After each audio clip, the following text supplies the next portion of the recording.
Hi team, we have started your Excel series for Excel for beginners. And so in today's session, we're going to see maths and statistics formula. So before we check this on Excel sheet, let's understand what are the simple terms we're going to use.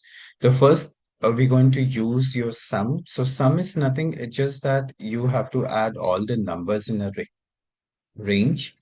And like, for example, here you can see you have a data which is 20, 30, 40, and 50. And so if you add all these things together, so you get here as a 150. So this is what your sum it is. Now let's see next formula. So next formula, it is average. Average is nothing is to find the mean value. So if you see here, so you can see it returns the arithmetic means of a range. So it is like if your data it is 10, 20, 30, 40, and 50. And if you try to find out, the average will come here as a 30. So when you calculate average, it ignores text and it also ignores empty cell automatically. Then the third function, it is your minimum function. And minimum function is nothing, it's just to find the lowest value, among the range which you have. Like, for example, here you can see you have the value which is 10, 20, 30, 40, and 50. And if you give here as a formula this one, so the minimum value it is coming here as a 10. Oh, yeah, obviously with, you can check here also. The minimum value it is coming here as a 10. Let's see the next function. The next function is the max function. In this, you have to find the largest number. Like, for example, if your value it is 10, 20, 30, 40, and 50, and if you give this formula, so here you get the largest value. Now, you can also pair this with the minimum to find the range spread. So here you can see this is an example of a range spread. So you get here as a range spread here. That's a different formula anyway. Then the next function, it is a count function. So count function is nothing, it's just that it counts the numeric cell. Like for example, here you can see you have a 10, then this is not numeric, then 30, this is also not numeric, 50 and 60. So it's just counting the numeric value. So you can see the answer is coming as a 4. Now, if you want to use to count your non-empty cells, so in that case, you have to use your count A function. Then we have a round function. So in your round function, you specify, specifically, basically, decimal places, you round it. So let's see, we have a 3 example here. So in the round one, you can see the number, it is 3.1415 and you want to round it to the 2 decimal places. So you can see the result is coming as a 3.14 because here you have given as a 2. Then again, you have a number which is 3.14159, and then you just want to round down to 0. So you can see it is giving you as a 3. Again, you have a 345, and if you round this to -2, so what it will do, it will take it as a 3 and double 0. So this is what the round function it is. Then you have a ABS function, which is your absolute value if you have to find. Basically, it is nothing. It's just that any negative number, you will convert that to positive. Like for example, here you can see you have -45 and it has converted to positive, which is 45. So this is what we actually do in the ABS function. Then you have a mod function. Mod is nothing, it's just that you have to find the remainder after your division. So it just whatever the remainder is coming, that is basically it's your mod function. So here also you can see return the remainder after division. So you can see 10 divided by 3. So 3 3s are 9. So you will see that 3, it will be your, but the remainder, it will come 1 because 9 minus 10, remainder is 1. Same thing here also, you can see, like you can check out your mod function. Another function, it is power. Power is to raise to power to the given exponent. So that is what the power it is. Like for example, here you can see 2 to raise it to the 10. So it will come as a, so 10 times 2, it will become as a 1024. So that is what the power function it is. We'll see all these example. on Excel sheet also. Then you can see you have a SQRT. SQRT is nothing, it's just a square root. Like for example, 144. So if you take out the square root, it will become as a 12. So that is your square root. Then another function, it is integer. So integer, we're going to see what is integer. Integer is nothing. It's just that you have to remove the decimal. So that is what your integer it is. Like for example, you can see 4.9. So 4.9, you're removing the,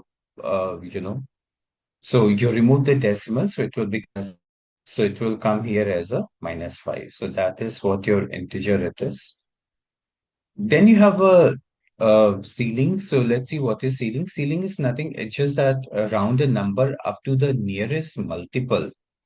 So here you can see 4.2. So you're just rounding up to 1. So it has become 5.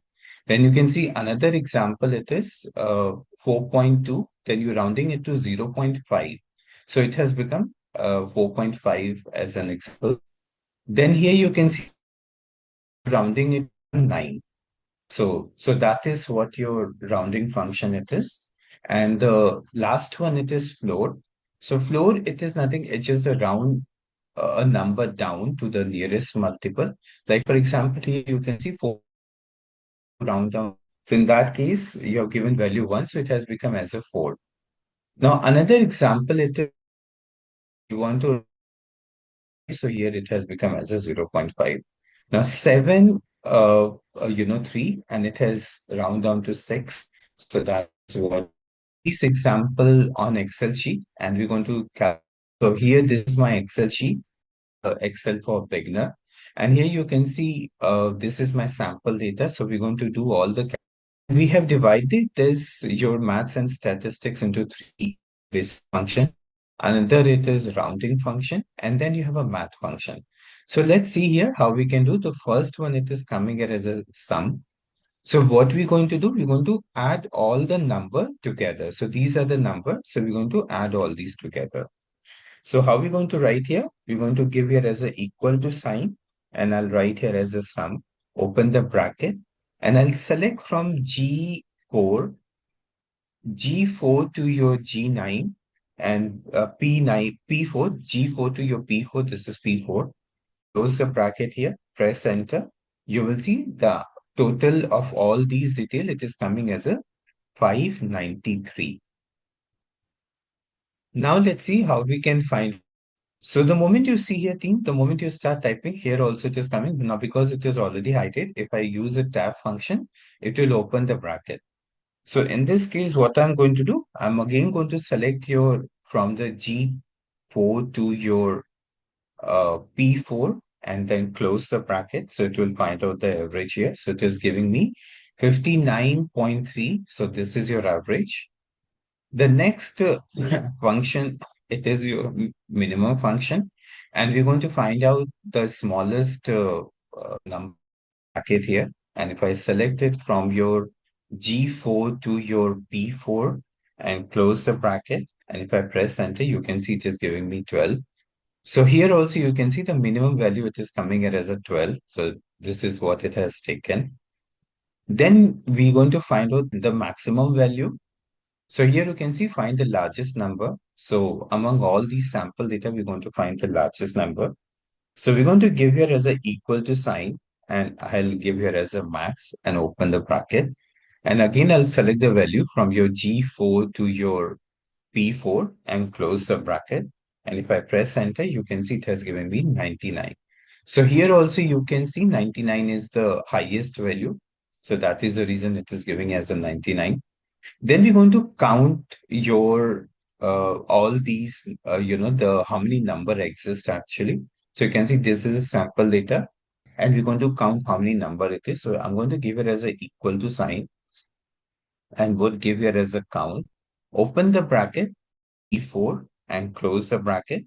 It is giving me 10. So there are total 10 number exist here. So this is how, team, you find your all these your statistical function.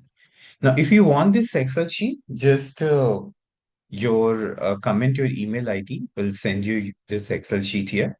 Now let's see how we can do the rounding function. So rounding up to 2 decimal. So we're going to round this up to 2 decimal. I'm going to press here as a equal to sign. And then what I'm going to do, I'm going to type it as a round, open the bracket.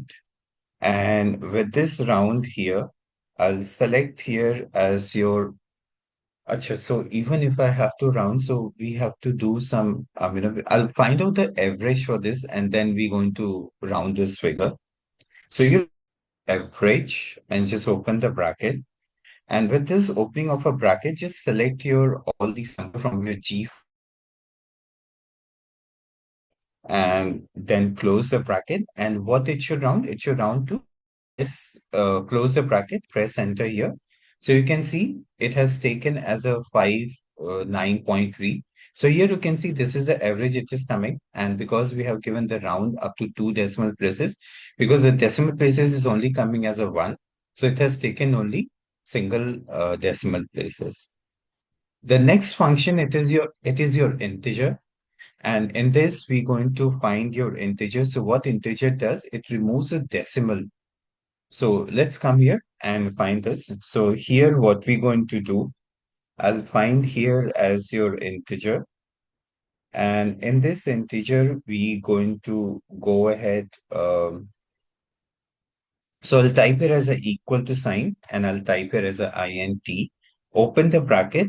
And what I'm going to give here, I'm going to give here as a 9.87, and we'll see that how much is going to do the integer. So you can see integer is nothing, it's just a remove decimal.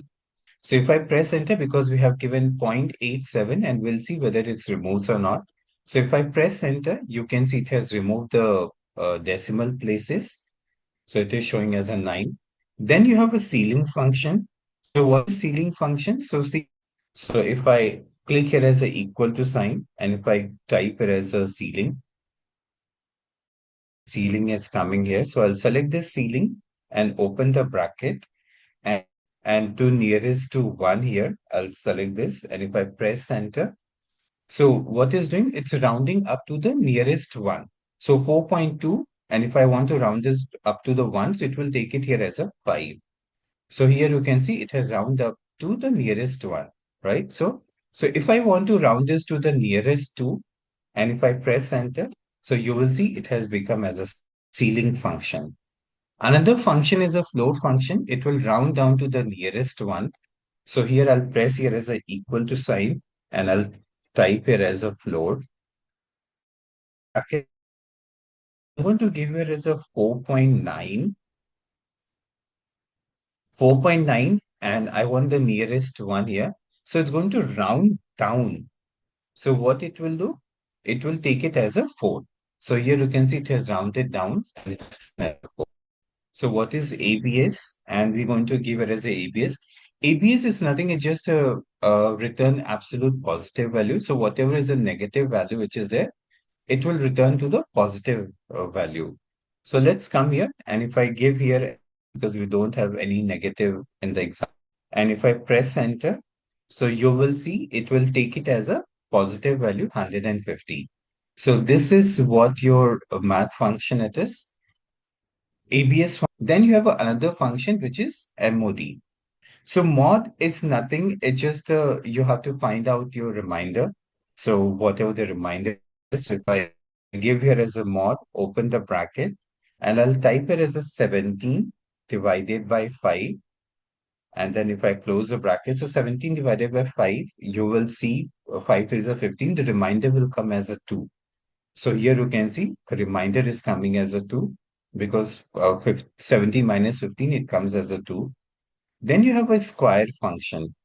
So square, so what we're going to do here, so you 3 raised, and we're going to give here as a square, which is your, I'll give here as a, POWER, and then open the bracket here. So I'm going to raise this 3 to your 4. I'm the power of 4. And so if I take it here, so you can see it is coming as a 81. So if you take it as a 3 into 3, it comes 91. Sorry, 3 into 3, it comes 9. 9 threes are 27, and 9 4, then again, if I take it as this 27 into 3, it comes as a 81. Then you have another function. So SQRT, nothing, it just you have to find the square root. So let's see if I find the square root of 144, this will be 12 only. So if I give here as a SQRT, open the bracket, and if I give here as a 144, close the bracket, press enter, you can see here it has come as a 12. So this is a simple maths and statistics formula, which is there for the beginner. And in the next series, we'll see the text formula, how we can use a text formula for the beginners. All right, team. So I'll stop this session here.